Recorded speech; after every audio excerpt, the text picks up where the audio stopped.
अस्सलाम वालेकुम, this is Tanveer and welcome back to another video. आज की इस वीडियो के अंदर हम जो है स्टार्ट करने वाले हैं चार्ट पैटर्न्स को, कि आप ट्रेडिंग के अंदर चार्ट पैटर्न्स को प्रिडिक्ट करके उससे ट्रेडिंग डिसीजंस किस तरह से ले सकते हैं। जैसे head and shoulder, double top, double bottom, cup and handle, इस तरह के बेतहाशा चार्ट पैटर्न्स आप देखते हैं, लेकिन आप चाहते हैं कि यार हमें भी वो पैटर्न्स बनाना आ जाए और उसके ऊपर ट्रेड करना आ जाए ताकि हम भी प्रॉफिट बना लें। तो आज हम ये चीजें स्टार्ट करने वाले हैं। इससे पहले हमने candlestick pattern, support and resistance, risk management और इस तरह की बहुत सी चीजें सीखी हैं। अगर आपने टेक्निकल एनालिसिस का ये क्रैश कोर्स स्टार्ट नहीं किया, शुरू से नहीं देख रहे, तो हमारे यूट्यूब चैनल पर जाए, वहां पर प्लेलिस्ट का सेक्शन है, वहां पर आपको टेक्निकल एनालिसिस क्रैश कोर्स की प्लेलिस्ट मिलेगी। उसके ऊपर क्लिक करके आप जो तरतीब से देखना शुरू करें ताकि आप भी एक प्रोफेशनल ट्रेडर बन सके। तो आज की इस वीडियो के अंदर हम स्टार्ट करने वाले हैं चार्ट पैटर्न्स, कि चार्ट पैटर्न्स बनते कैसे हैं, इसका पहले लॉजिक समझाऊंगा आपको, और फिर जो है हम स्टार्ट करेंगे चार्ट पैटर्न्स को प्रेडिक्ट करना, ड्रा करना और ईच एंड एवरीथिंग। तो चलिए आज की वीडियो को स्टार्ट करते हैं। Chart patterns, candlestick pattern different होते हैं जिसमें हम कैंडल्स को देखते हैं, उनका बिहेवियर स्टडी करते हैं। चार्ट पैटर्न्स क्या होते हैं कि इसमें हमने एक पूरा पिछला साइकिल स्टडी करना होता है, या समझ लें कि पिछला एक बिहेवियर स्टडी करना होता है। चार्ट पैटर्न्स के अंदर डबल टॉप आ जाता है कि मार्केट जो है वो 2 बार हाई लगाए, इसको हम कहते हैं कि ये रिवर्सल पैटर्न है। तो मार्केट यहाँ से अब रिवर्स लेगी, जैसे कि यहाँ पर पहले बार मार्केट बाय ट्रेंड पे गई है, एक टॉप ये बनाया, यानी कि ये एक रेजिस्टेंस बना ली। फिर दूसरी बार मार्केट दोबारा गई, ये एक रेजिस्टेंस बना ली, लेकिन इस दौरान उसने एक लेवल को जो है वो इस तरह से टेस्ट किया। मार्केट ऊपर गई, फिर नीचे आई, फिर ऊपर गई, फिर नीचे आई, एम शेप तकरीबन बन गई। इसको हम बोलेंगे कि ये इसकी नेक लाइन है। ठीक है, ये वाली चीज जो इसकी नेक लाइन है, हम सिर्फ इन चीजों को देखकर 2 टॉप लगने के बाद ट्रेड नहीं लेंगे, हम नेक लाइन ब्रेक होने का इंतजार करेंगे। ये नेकलाइन ब्रेक होने का इंतजार करेंगे और फिर हम जो है यहाँ पर ट्रेड लेंगे। क्योंकि यहाँ पर जब ये ब्रेक होगा तो जो बायर्स होंगे उनको कंफर्म हो जाएगा कि हम फेल हो चुके हैं मार्केट को मजीद ऊपर ले जाने के लिए। यहाँ से मार्केट जो है वो मजीद नीचे जाएगी, यहाँ तो उनके स्टॉप लॉस हिट हो जाएंगे, या फिर वो मैनुअली क्लोज करेंगे और सेलर्स को कंफर्म हो जाएगा कि हम जो नीचे ले जाने में कामयाब हैं, और वहां पर सेलिंग की मजीद जो है वो एंट्रीज आना शुरू हो जाएंगी। इसी तरह डबल बॉटम है, उसका ऑपोजिट है। मार्केट नीचे आएगी, रुकेगी, दोबारा से रिट्रेसमेंट ऊपर की तरफ लेगी, फिर रिजेक्ट होगी, फिर मार्केट ऊपर जाएगी और अपनी ये वाली जो नेक लाइन है इसको ब्रेक करेगी। ठीक है, ये उल्टा एम बन जाएगा, डब्ल्यू बन जाएगा, सॉरी। ठीक है, अब जब ये अपनी ये नेक लाइन ब्रेक करेगी तो इसके बाद हमने एडिशनल कंफर्मेशन लेने के बाद इसमें एंटर होना है। ठीक है, एंट्री का भी मैं कुछ नहीं बता रहा आपको, सिर्फ इनकी फॉर्मेशन आपने आइडेंटिफाई करनी है। एंटर कहाँ से होते हैं, कैसे होते हैं, वो हमने आगे जाके पढ़ना है। प्रॉपर एंट्री कैसे होती है, वो सारी चीजें हमने पढ़नी है। ठीक है, कैंडल्स की सूरत में आपको कुछ इस तरह की फॉर्मेशन मिलेगी, कुछ इस तरह की सिमिलर कैंडल्स हो सकती हैं। पहले फर्स्ट बॉटम लगेगा, फिर सेकंड बॉटम लगेगा, और फिर इस तरह से जो है मार्केट यहाँ से अपवर्ड जाना शुरू हो जाएगी। ठीक है, इसको हम कहते हैं डबल बॉटम। बॉटम ये ऊपर लिखा हुआ है। फिर आगे आ जाता है हैंड एंड शोल्डर।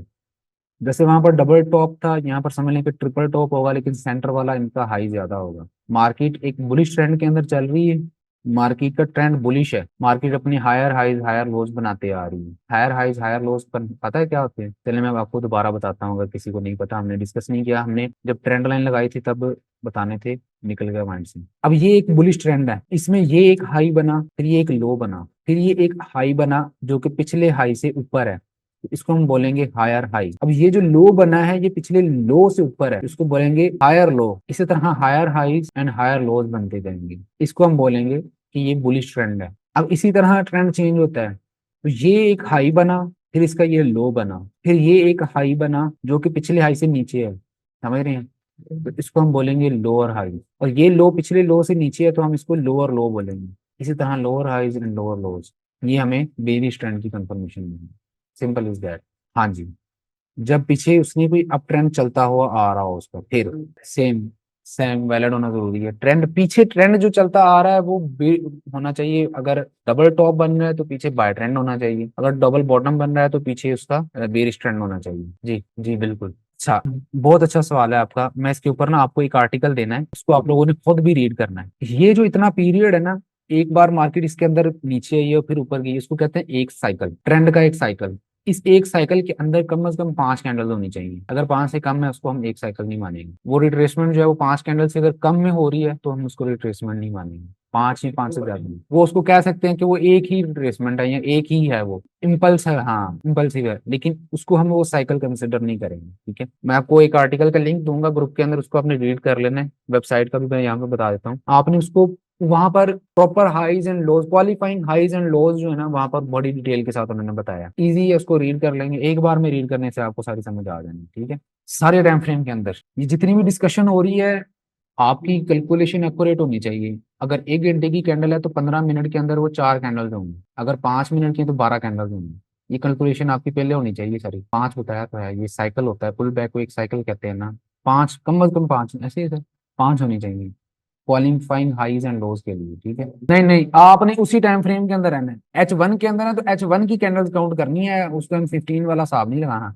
फिर वो M15 का ट्रेंड देख रहे हो आप, 1 आवर का, 1 आवर के हिसाब से साइकिल होना है। ठीक है, यहाँ पर एक वेबसाइट है मार्केट्स मेड क्लियर, जहां मैं आपको भेज रहा हूँ, सिर्फ उधर जाना है आपने। ठीक है, यहाँ पर है मार्केट मेड क्लियर, जब आप इस वेबसाइट पे जाएंगे तो आपने नीचे आ जाना है, रिसोर्सिस का ऑप्शन है यहाँ पे, सबसे नीचे फूटर में आएंगे ना तो रिसोर्सेज का ऑप्शन, सिर्फ यहाँ पे जाना है, कहीं और नहीं जाना। आगे वाली चीजें आपको आहिस्ता आहिस्ता बताऊंगे, ये पूरी की पूरी वेबसाइट हमारे काम की है। यहाँ पर हाउ टू रीड चार्ट्स है, हाउ टू रीड चार्ट्स, इसके ऊपर आपने क्लिक कर देना है। यहाँ पर आपको चार्ट रीडिंग का बता दिया जाएगा। ठीक है, कंप्लीट चार्ट रीडिंग, एक ट्रेंड कैसे होता है, एक रेंज कैसी होती है, क्वालिफाइंग हाइज क्वालिफाइंग लोज, उसको हम क्या कहते हैं। ठीक है ना, यहाँ पर देखें, one rule number 1, 5 bars minimum, यहाँ पर उन्होंने बताया है कि एक साइकिल को कंप्लीट होने के लिए कितनी कैंडल्स चाहिए होती हैं। ठीक है, 2 हायर बार्स कंफर्म अ लो, किस तरह से लोज कंफर्म होते हैं, किस तरह से हाइज कंफर्म होते हैं। ठीक है ना,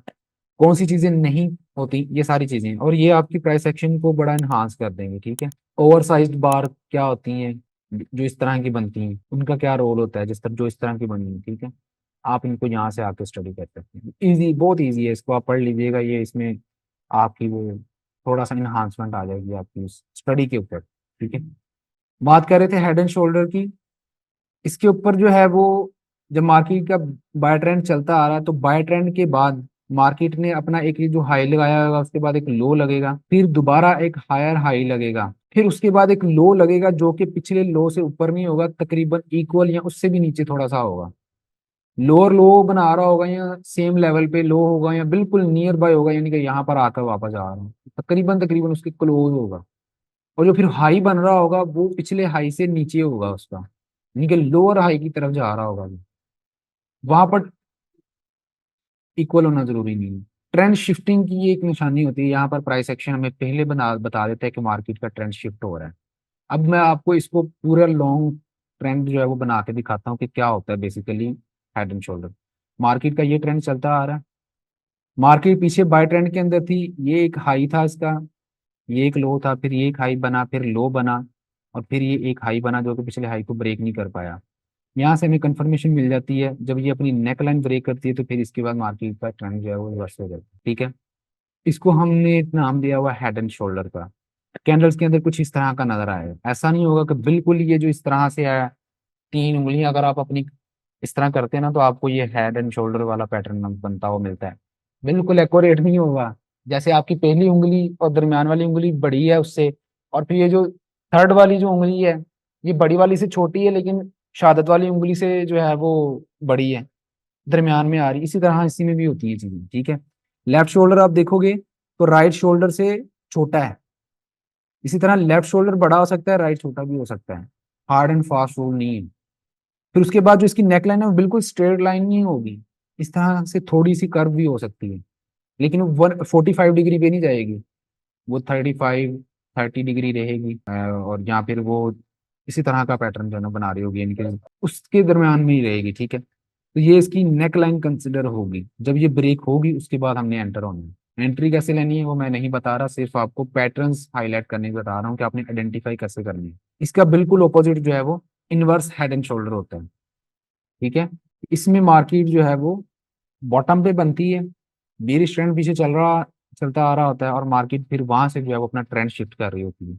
ट्रेंड शिफ्टिंग के दौरान जो है वो हमें यहाँ पे पता चल जाता है कि मार्केट जो है वो अब बेरिश से बुलिश होने वाली है। अच्छा, आप में से किसी का भी ये क्वेश्चन अगर है जो हमने ये पढ़े हैं तो वो पूछ सकता है, यहाँ पे जो पैटर्न हमने पढ़े हैं, फिर मैं आगे चलता हूँ। हाँ सिमिलर, हाँ जी, स्ट्रेट हो सकती है ये। ये जो डबल टॉप और डबल बॉटम है ना, इसमें आपकी लाइन स्ट्रेट हो सकती है। बिल्कुल 100% वो सेम नहीं होगी, थोड़ा बहुत उसमें गुंजाइश होगी, लेकिन 45 डिग्री नहीं जाएगी वो, सडन 45 डिग्री पे नहीं जाएगी वो। बिल्कुल equal highs and equal lows भी बोल सकते हैं इसको, लेकिन most of the time equal highs and equal lows नहीं होगी, थोड़ा बहुत फर्क आ जाएगा। यानी कि फर्स्ट टॉप जो होगा उसका वो बड़ा हो सकता है, दूसरा छोटा हो सकता है, या पहला छोटा होगा दूसरा बड़ा हो जाएगा। इस तरह से हो सकता है। कल गोल्ड ने जो है वो ये इस तरह का एक पैटर्न बनाया था। मैं यहाँ पर अगर आपको खोल के दिखाता हूँ तो आप उसको भी देख सकते हैं कि उसने पहले एक लो लगाया है, फिर उसके बाद एक और लो लगाया है, ठीक है। डबल बॉटम जो है वो इस तरह का फॉर्म हुआ है वहां पे। यहाँ पे ये देख रहे हैं आप कि यहाँ पे एक बॉटम लगा है, फिर उसके बाद ये एक बॉटम लगा है, फिर उसके बाद मार्केट ऊपर जाना शुरू हुई। ये इसकी नेकलाइन थी, देख रहे हैं। यहाँ से इसको ये एक बॉटम लगाया, फिर मार्केट ऊपर गई है, फिर एक बॉटम लगाया। अब ये हम कंसिडर कर लेते कि ये हमारी एक नेकलाइन है, ये यहाँ पे कंसिडर कर लेंगे ये हमारी नेकलाइन है। इसको ब्रेक करेगी तो मार्केट ऊपर जाएगी। बहुत अच्छा सवाल है। बिल्कुल जरूरी है, जब ब्रेक हो गई है तो इस हमें कंफर्मेशन होगी है कि जो सेलर्स मजीद नीचे ले जाना चाह रहे थे ना, वो अब वहां पर फेल हो चुके होंगे। इसीलिए जो है वो रेजिस्टेंस लेवल जो है ना उसकी नेकलाइन ब्रेक हुई है। ये विक के साथ भी लगा सकते हैं, बॉडी के साथ भी लगा, दोनों जगह पे सही लगेगी। आपने सिर्फ अपनी ईद के लिए आसानी करनी है। आप पहले बॉडी पे लगा के चेक कर लें, अगर आपको ज्यादा अच्छा लगता है तो उसी को चलने दें। अगर आपको लगता है नहीं नहीं विक क्यों होनी चाहिए, विक पे कर लें। विद सम प्रैक्टिस आपको अपने लिए कोई भी पसंद कर सकते हैं। कुछ विक पे लगाते हैं, कुछ बॉडी पे लगाते हैं, लेकिन दोनों वैलिड है।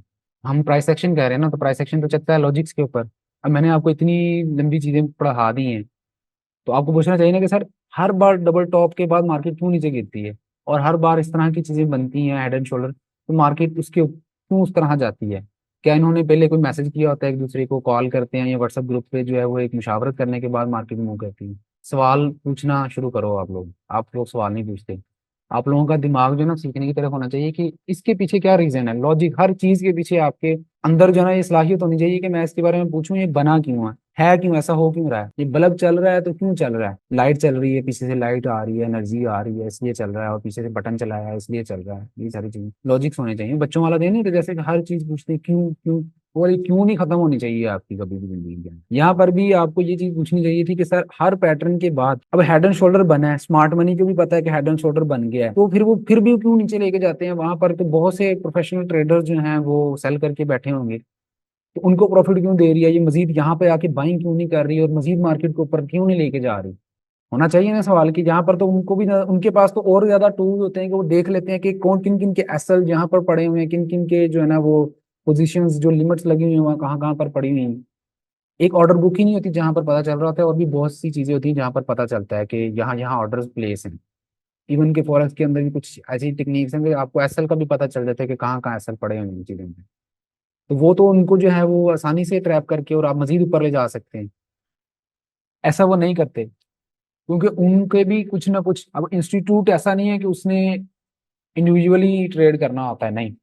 उनके पास बहुत बड़ा कैपिटल होता है, बिलियंस ट्रिलियंस ऑफ डॉलर है। उनकी एक गलती भी जो है ना उनको एक दिन में रोड पे ला सकती है, उनके ट्रिलियंस ऑफ डॉलर जीरो हो सकते हैं। मार्केट उससे भी बड़ी होती है उन इंस्टीट्यूट से, उन बिग वेल से। अगर वो यहाँ पर $1 बिलियन का सेल ऑर्डर लगा के यहाँ पर मार्केट के अंदर जो है वो सेलिंग कर रहे हैं ना, सेलिंग के दौरान ये पैटर्न बन रहे होते हैं। मैं आगे चलकर आपको बताऊंगा कि ये क्यों इस तरह की चीजें हो रही होती हैं। हमने कल भी पढ़ी थी ये चीजें। अब मार्केट यहाँ पर पीछे से एक बाय ट्रेंड बनाती हुई आ रही है, ठीक है। यहाँ पर आकर वो अपना हाई बनाती है, लो बनाती है, और यहाँ पर जब दोबारा से बाइंग होती है तो यहाँ पर जाकर जो है वो सेलिंग होना शुरू हो गई है। हाई तो बना है लेकिन फिर लो यहाँ पर बना है, मतलब कि यहाँ पर जो बाइंग का प्रेशर लगा है वो इतना कामयाब नहीं रहा कि मार्केट को ट्रेंड को कंटिन्यू कर सके, ठीक है ना। और ये लो दोबारा उसी सिमिलर पे आ गया है। इसका मतलब है कि यहाँ पर जो ट्रेंड पीछे से चलता आ रहा था माइट पॉसिबल कि वो डिसकंटिन्यू हो जाएगा। लेकिन जब ये वाली चीज बनी है तो इसमें हमें कंफर्म हुआ कि हाँ वो पैटर्न डिसकंटिन्यू हो गया, क्योंकि मजीद हाईज हायर हाईज बनना रुक गए हैं। अब जो बायर्स यहाँ पर पुश पुश कर रहे हैं इसको, वो स्मार्ट मनी नहीं है। स्मार्ट मनी का लफ्ज बार बार यूज होगा। Smart money big institutes, prop firms हो सकती हैं, बिग इंस्टीट्यूट्स बैंक्स हो सकते हैं इसमें। इसमें आप बिग वेल्स जिसको कहते हो वो हो सकते हैं, बिग प्लेयर्स वो हो सकते हैं, हेज फंड्स हो सकते हैं। हर चीज है। स्मार्ट मनी का लफ्ज बार बार बोलूंगा तो आपने उसी चीज का कॉन्सेप्ट लेना है कि इसमें ये सारी चीजें शामिल हैं। बिल्कुल जा सकती है, मैं बताता हूँ आगे। अब ये हायर हाई बना, फिर दोबारा से लो, सिमिलर लो बन गया, लेकिन दोबारा से जब हाई बना तो उसने अपना प्रीवियस हाई नहीं ब्रेक किया। इसका मतलब है कि ये जो हाई बना है पिछले हाई से लो बना है, तो ये लोअर हाई कंसिडर होगा और ये लो होगा। ठीक है। यहाँ पर हमें ये कंफर्म हुआ है कि जो बाय ट्रेंड था वो एंड हो गया, लेकिन ये कंफर्म नहीं हुआ कि यहाँ से अब ट्रेंड बेरिश हुआ कि नहीं हुआ। उसके लिए हम क्या करेंगे, हम वेट करेंगे इसकी नेक लाइन के ब्रेक होने का और इस तरह से एक रिट्रेसमेंट का। जब ये रिट्रेसमेंट आएगी तो आपकी वो ट्रेंड लाइन लगाओगे तो उसके 3 पॉइंट्स कंफर्म हो जाएंगे, 1 2 3। ट्रेंड लाइन भी आपकी जो है वो वैलिड हो जाएगी, आपका जो वो बीरिश ट्रेंड है वो भी कंटिन्यू हो जाएगा, लोअर लोज लोअर हाइज बनना भी शुरू हो जाएंगे। ठीक है। यहाँ से क्या हुआ, ट्रेंड शिफ्ट हो गया। ठीक है।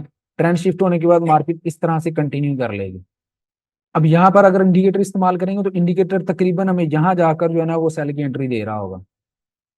प्राइस एक्शन के अंदर हम उसको वहां पे पकड़ेंगे जहां पर उसको बिल्कुल एक्यूरेट एंट्री बनती है और विद लॉजिक होगा। ठीक है। जिस तरह बाय ट्रेंड एंड होता है, बुलिश ट्रेंड एंड होता है, इसी तरह बेरिश ट्रेंड एंड होता है, उसकी ये निशानी है। ये बेरिश ट्रेंड चलता आ रहा था, यहाँ पे एंड हुआ, फिर यहाँ से ऑपोजिट हो गया। ठीक है। ये कंटिन्यूशन की निशानी है।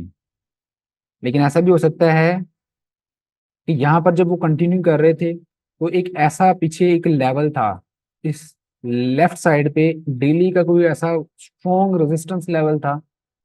ठीक है। या कह लें कि पहले वो स्पॉट थी जिसको यहाँ से ब्रेक करके मार्केट नीचे आ गई है। अब वही स्ट्रॉन्ग स्पॉट लेवल यहाँ पर as a strong resistance act करेगा। अगर हेड एंड शोल्डर बना है तो अगर नियर बाय स्ट्रॉन्ग लेवल है तो हम वहां से सेल की कोशिश करेंगे, ना कि इसको लॉन्गर टर्म के लिए होल्ड करेंगे कि हमने बाय ही जाना है। और हमारा जो अगर हमने एंट्री इस पॉइंट पे ली है इसकी रिट्रेसमेंट पे, तो हम उसका टेक प्रॉफिट लेवल भी यहाँ पे सेट करेंगे, निकल जाएंगे, कुछ पिप्स पहले निकल जाएंगे, क्योंकि यहाँ पर ज्यादा चांसेस है कि मार्केट यहाँ से नीचे जाएगी। क्योंकि अगर वो स्ट्रॉन्ग लेवल तोड़ के आई है ना, तो वो स्ट्रॉन्ग लेवल जो स्मार्ट मनी है, इसका मतलब है कि वो यहाँ पर अभी इतनी ज्यादा इंटरेस्टेड नहीं है कि मजीद यहाँ से खरीदे। वो चाहेगी कि मजीद सस्ती होंगी चीजें तो फिर हमने खरीदना है। उनके पहले ही एक लेवल, अब देखिए मैं मिसाल देता हूँ कि क्यों ऐसा होता है कि अब आप आईफोन 15 प्रो है, आप इसकी कीमत तकरीबन चल रही होगी 4 लाख, आपको ये 2 लाख में मिल रहा हो, तो आप कहेंगे कि यार ये बहुत ही चीप प्राइस है इसकी, इसको खरीद लेना अच्छा है कि ये अभी कुछ टाइम के लिए ये सस्ता हुआ है, कल को ये 3 लाख पे चला गया, 4 लाख पे दोबारा चला गया तो अच्छा प्रॉफिट हो जाएगा। अब ये जो मोबाइल मिल रहा है ये हो सकता है होलसेल मार्केट में मिल रहा हो। होलसेल मार्केट में चीजें सस्ती होती हैं कि जिसमें बल्क क्वांटिटी आप ले रहे होते हैं। स्मार्ट मनी का भी सेम कॉन्सेप्ट होता है, इवन के यहाँ पर नहीं बल्कि हर मार्केट के अंदर होलसेल मार्केट का यही कॉन्सेप्ट होता है। जैसे चीज मैन्युफैक्चर होके आती है फैक्ट्री पे, ट्रेडिंग जहाँ पे होती है, यानी ट्रेडिंग मतलब कि आप चीज दे रहे हो और खरीद रहे हो। जो भी चीजें है ना होलसेल मार्केट के अंदर वो चीजें सस्ती होती हैं। अगर वो कोई ऐसा टाइम आता है कि जिसमें वो अपनी बहुत ही लो प्राइस पे चली गई है, तो वहां पर जो स्मार्ट इन्वेस्टर्स होते हैं या ट्रेडर्स होते हैं ना, उनको पता होता है कि इस चीज की डिमांड रहनी ही रहनी है।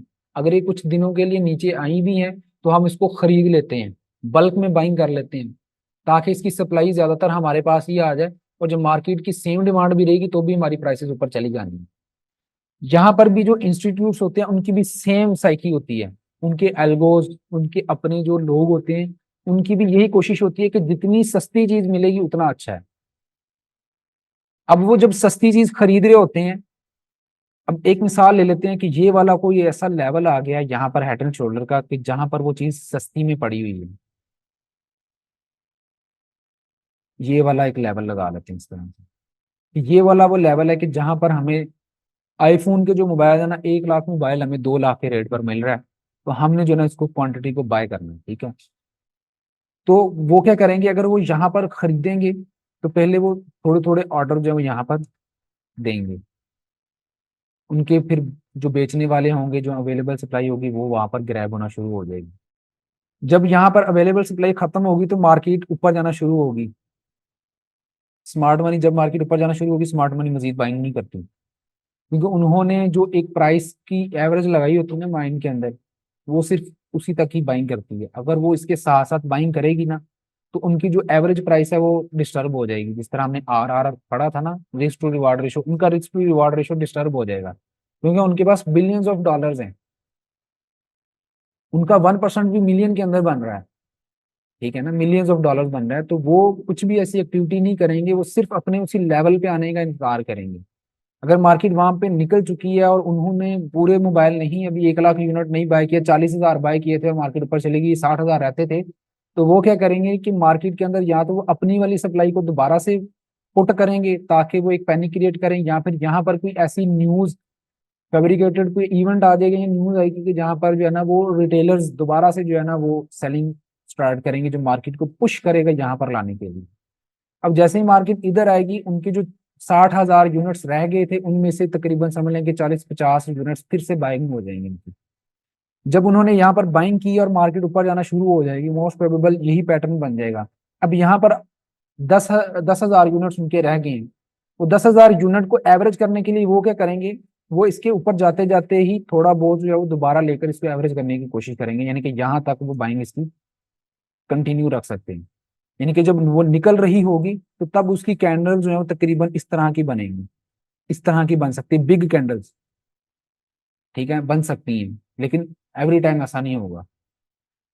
क्योंकि वो ऐसा क्यों करेंगे, क्योंकि उन्होंने जो एवरेज प्राइस सोची थी, या तो उससे पहले जो खरीदारी की थी वो उन्होंने बहुत ही सस्ते में कर ली। उन्होंने 2 लाख का सोचा था, उनको जो पहले 40,000 यूनिट्स थे वो उनको 2 लाख की बजाय 1,80,000 में मिल गए थे, उनको 20,000 ऑलरेडी वहां पे बच रहा था, तो उन्होंने एवरेज करके प्राइस को वहां पर 2 लाख पे ही ले आए हैं, ताकि वो ज्यादा बाइंग बाइंग कर सकें, पूरे यूनिट्स खरीद सकें, ताकि वो ज्यादा ऊपर जाकर जो उसको सेल कर सकें। जब मार्केट फिर 4 लाख 6 लाख पे जाएगी तब उसको सेल करने की तरफ वो आएंगे। समझ रहे मेरी बात को? इंस्टीट्यूट्स का भी यही जेन होता है, जिस तरह हमारा जेन है ना कि सस्ते में खरीदनी है चीज यार, हमारा तो यही जेन होता है कि फ्री में मिल जाए बस, ठीक है ना। लेकिन उनका जेन होता है कि हमने पैसे देने हैं लेकिन हमने सस्ते में खरीदनी है ताकि उसको हम महंगे में बेच के प्रॉफिट कमाएंगे, ठीक है। इसका ही ऑपोजिट जो है वो यहाँ पर होता है कि मार्केट ने जो है वो अपने जब सेलिंग करनी होती है तो उनका भी एक लेवल डिफाइन होता है कि हमने इसको 6 लाख पर ही सेल करना है, 6.5 लाख पे भी सेल कर सकते हैं, 7 लाख पे भी सेल कर सकते हैं, लेकिन 6 लाख से कम पे इसको सेल करने से अवॉइड करना है।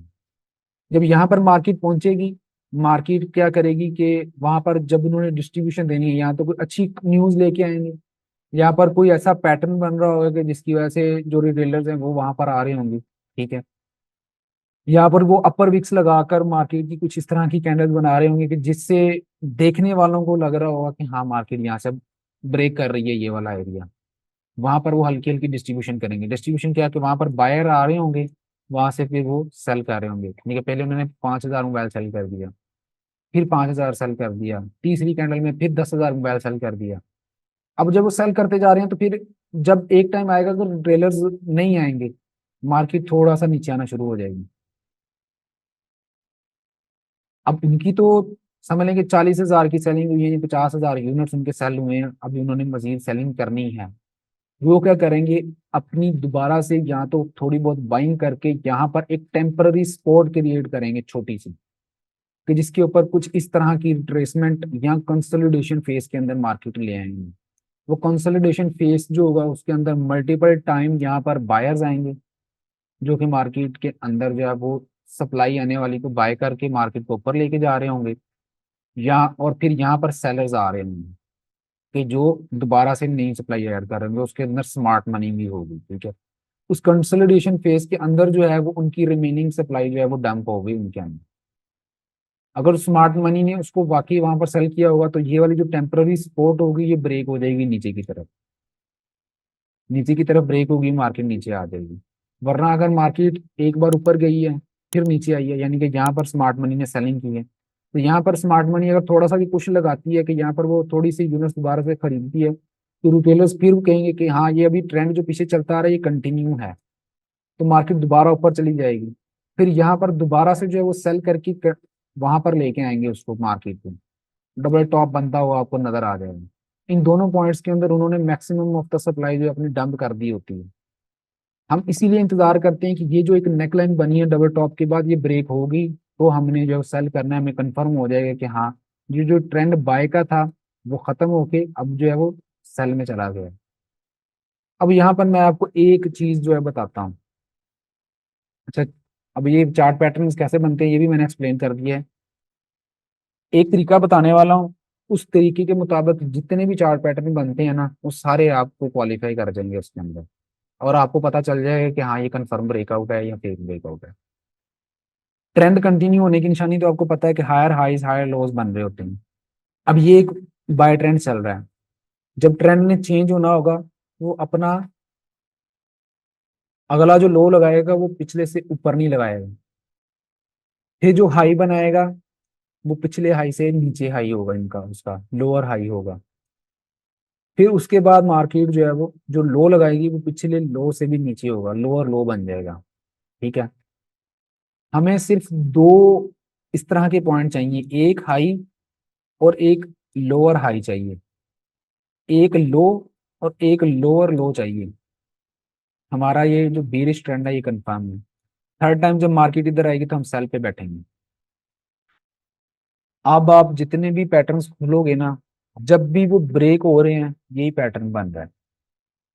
हेड एंड शोल्डर है, डबल टॉप है, कप एंड हैंडल है, बेरिश फ्लैग है, बुलिश फ्लैग है, इनगल्फिंग कैंडल है, रेक्टेंगल है, ट्राइंगल है, असेंडिंग ट्राइंगल है, सिमेट्रिकल ट्राइंगल है, जो भी ट्राइंगल है सभी में यही फॉर्मेशन होती है जब वो ब्रेकआउट दे रहे होते हैं। हमने उनके ब्रेक होने के बाद ही ट्रेड लेनी होती है, बजाय इसके कि आप उन सभी चीजों को याद रखो, आपने सिर्फ इस चीज को मार्क करना है। पर वो भी प्राइस एक्शन का हिस्सा है लेकिन आप उसको सिंप्लीफाई, आप लोग वो इतने ज्यादा पैटर्न्स बनाए और उसको याद करो और उनको ढूंढने की कोशिश करो, इन चीजों को सिर्फ याद रखो। तो बस उसको फिर ये सिंपलीफाई इसीलिए करके दिया है। अब मैं उन चीजों को नहीं देखता, मैं देखता हूँ यार ठीक है, अब पीछे से हायर हाइज बनते आ रहे थे, उसका एक ट्रेंड चलता आ रहा था, अगर मार्केट रुक गई है या कंसोलिडेशन फेज के अंदर है तो उसके अंदर पैटर्न कोई बन रहा है कि नहीं बन रहा, अगर बन रहा है तो क्या बन रहा है उसको मार्क कर, उस एरिया को सिर्फ मार्क करके रखना है। अगर वो ब्रेक हो गया तो डेफिनेटली उसको स्ट्रक्चर नोट करना है, ये स्ट्रक्चर रीडिंग ही है, ये स्ट्रक्चर रीडिंग ही है, यहाँ पर स्ट्रक्चर ही ब्रेक हो रहा है। ठीक है, जिस तरह आप ऑर्डर ब्लॉक वगैरह की भी स्टडी करते हैं ना, अपने स्मार्ट मनी कंसेप्ट है वो भी, उसके अंदर इसी चीज को ज्यादा अहमियत दी जाती है कि जहाँ पर स्ट्रक्चर ब्रेक हो रहा है वहां पर जो है उस चीज को लेकर ट्रेड किया जाता है। हाँ जी, रिटेल ट्रेडर्स की बाइंग सेलिंग हो रही होती है, स्मार्ट मनी वहां पर जो है ना वो अपना काम कर रही होती है, उसको कोई फर्क नहीं पड़ता आपने चार्ट पैटर्न ढूंढ लिया है, आपकी कंफर्मेशन हो गई है नहीं हुई, नहीं, उनके पास इतनी ज्यादा स्टडी करने का टाइम नहीं है, उनके पास इतना ज्यादा पैसा है और वो इस तरह की चीजें थोड़ी करेंगे। जिनके पास बिलियंस ऑफ डॉलर हैं वो खुद थोड़ी काम करेंगे, उनके पास नंबर ऑफ पीपल होंगे कि जो उनके लिए काम कर रहे होंगे, रिसर्च कर रहे होंगे और एक एवरेज वैल्यू निकाल रहे होंगे। ये भी एक पूरी स्टडी होती है एक इंस्टीट्यूट की, कि अगर हमने गोल्ड को बाई करना है, बाइंग करनी है गोल्ड की, तो किस लेवल पे करेंगे, कौन सी वैल्यू, कौन सी प्राइस लेवल एक ऐसी है कि जो एवरेज वैल्यू है या अंडर वैल्यूड है, कौन सा कॉइन अंडर वैल्यूड है, कौन सा ओवर वैल्यूड हो चुका है, किसको अब बेचने की बारी आ गई है, किसको सेल करनी। हर पेयर की, हर टाइम फ्रेम की स्मार्ट मनी अलग होती है, इवन के 1 मिनट टाइम फ्रेम की स्मार्ट मनी अलग है, 5 मिनट की अलग है, 15 मिनट की, 30 मिनट की H1 की स्मार्ट मनी अलग है, इवन के 75 मिनट की, 2 आवर की, 8 आवर की स्मार्ट मनी अलग है, 45 मिनट की भी स्मार्ट मनी अलग है। नंबर ऑफ पीपल हैं जो यहाँ पर काम कर रहे हैं, हमारे पास बड़ी अपॉर्चुनिटीज हैं कि हम वहां से पैसा निकाल सकते हैं। जब तक ये चीजें काम कर रही हैं आप लोग भी पैसा बना लो, जब ये चीजें नहीं काम करेंगी कोई नई चीज मिलेगी आप लोगों को बता दी जाएगी। ठीक है, देखिए 100% कुछ भी नहीं है ट्रेडिंग के अंदर, बल्कि मेरे ख्याल से इस दुनिया के अंदर 100% कुछ भी नहीं है। ठीक है, क्या होगा ज्यादा से ज्यादा स्टॉप लॉस हिट हो जाएगा, अगर हमारा कोई पैटर्न फेल होता है स्टॉप लॉस हिट हो जाएगा, बस हम बाहर आ जाएंगे ट्रेड से। उस स्टॉप लॉस से हम सीखेंगे कि क्या गलती हुई है वहां पे, और ऐसा नहीं होगा कि बार बार स्टॉप लॉस ही हिट होगा। अगर हमने पूरी एक पीछे की है वर्किंग तो स्टॉप लॉस हिट होने के चांसेस बहुत कम हो जाएंगे। अगर हो भी जाता है कि कोई अलग से एक न्यूज आ गई है या कोई फंडामेंटल इवेंट हो चुका है जिसकी वजह से जो है स्टॉप लॉस हिट हो चुका है, तो उसमें हमारा पैटर्न गलत नहीं है, सिमिलर पैटर्न होते हैं। जिस मर्जी मार्केट में स्टॉक फ्यूचर टाइम फ्रेम जिस मर्जी में चले जाएं, जो सी मर्जी मार्केट में चले जाएं, इवन कि आप आलू है ना, उनकी अगर चार्ट के ऊपर आप डेली की प्राइस कर लो कि यार सुबह को कितने बजे फरोख्त हो रही थी, दोपहर में हाईएस्ट रेट क्या गया था उनका, फिर शाम को उनका रेट कहाँ पर लो लगा था, इनके लोएस्ट रेट पे कौन सी सेलिंग हुई है, और फिर रात को जब मार्केट क्लोज हो रही थी तो तब क्या रेट था उसका। आपको 4 पॉइंट्स मिल गए OHLC, आपने एक कैंडल बना लेनी है, आप उसको ड्रा कर सकते हैं यहाँ पर। 2000 से पहले मेरे ख्याल से जो ट्रेडिंग थी ना, वो यहाँ चार्ट अवेलेबल ही नहीं थे होते, वो दूसरी एक मशीन थी, मुझे अभी याद भूल गया, उसमें वो आते थे, टीप टीप मशीन उसको कहते हैं, उसमें डाटा आता था, नंबर्स, उन नंबर्स की खुद हाथों से कैंडल्स बनानी पड़ती थी और फिर आइडेंटिफाई करने पड़ते थे ये सारे चार्ट्स। अब आप लोगों के लिए बड़ी आसानी है कि आप लोगों ने लाइनें मिल गई हैं, आपको हर चीज मिलेगी और आप खुद से जो है वो, बड़ी आसानी है। और फिर भी हम कहते हैं कि यार बड़ी मुश्किल है, सही मुश्किल तो उन लोगों के लिए थी, ठीक है। अच्छा अब यहाँ पर जो है एक बुलिश पैटर्न बन रहा था और फिर मार्केट ने जो है वो इस तरह का एक पैटर्न बनाया। अब यहाँ पर इस पैटर्न को जो है बियर फ्लैग भी बोला जाता है कि यार ये बियर फ्लैग चल रहा है, कि मार्केट यहाँ से अब बाय की तरफ जाएगी। अब जब बाय की तरफ भी जाएगी तो वो क्या करेगी, सिमिलर पैटर्न रिपीट करेगी जो मैंने बताया। वो पहले अपना हाई जो है वो उसको ब्रेक करेगी, एक फ्रेश हाई बनाएगी, फिर अपना जो लो बनाएगी वो पिछले से ऊपर बनाएगी। अब ये वाला लो कंसिडर होगा और ये हायर लो, और ये वाला हाई जो है पिछले हाई से ऊपर है, उसको हम हायर हाई बोलेंगे। ये जो बुल फ्लैग है, बियर फ्लैग, जो भी आप कहें इसको, सारे पैटर्न इसी तरह होते हैं। आप चाहें तो आप हाथों से ड्रॉ करना शुरू करेंगे ना, या वैसे ही अब एक बार दोबारा से जाके गूगल पे देखेंगे चार्ट पैटर्न्स, आपको वाकई ये चीज नजर आएगी कि हाँ, जब दो लोज और दो हाई ब्रेक होते हैं ट्रेंड शिफ्ट हो जाता है, हर एक के अंदर यही चीज है। बस लोगों ने अपनी आसानी के लिए, किसी ने इसको bear flag, bullish flag, symmetrical triangle, ascending triangle, अपनी आसानी के लिए नाम दिए हुए हैं, ठीक है। कैंडल्स मैटर नहीं करती, वो लेवल ही हम ब्रेक होने पे काम कर रहे हैं, ठीक है। ये चीजें समझ आ गई हैं। उम्मीद करता हूं कि आपको ये वाली वीडियो पसंद आई होगी। अगर मजीद इस तरह की वीडियो देखना चाहते हैं तो हमारे चैनल को सब्सक्राइब कर ले, नीचे सब्सक्राइब का बटन है, और इस वीडियो को भी लाइक कीजिएगा अगर आपको ये पसंद आई है। और टेक्निकल एनालिसिस क्रैश कोर्स की प्लेलिस्ट का लिंक भी मैं डिस्क्रिप्शन में डाल दूंगा, वहां पर उस पर क्लिक करके आप इसको तरतीब से देखना शुरू करें और अपनी ट्रेडिंग स्किल्स को मजीद इन्हांस करें। अपना ख्याल रखिएगा। अल्लाह हाफिज़।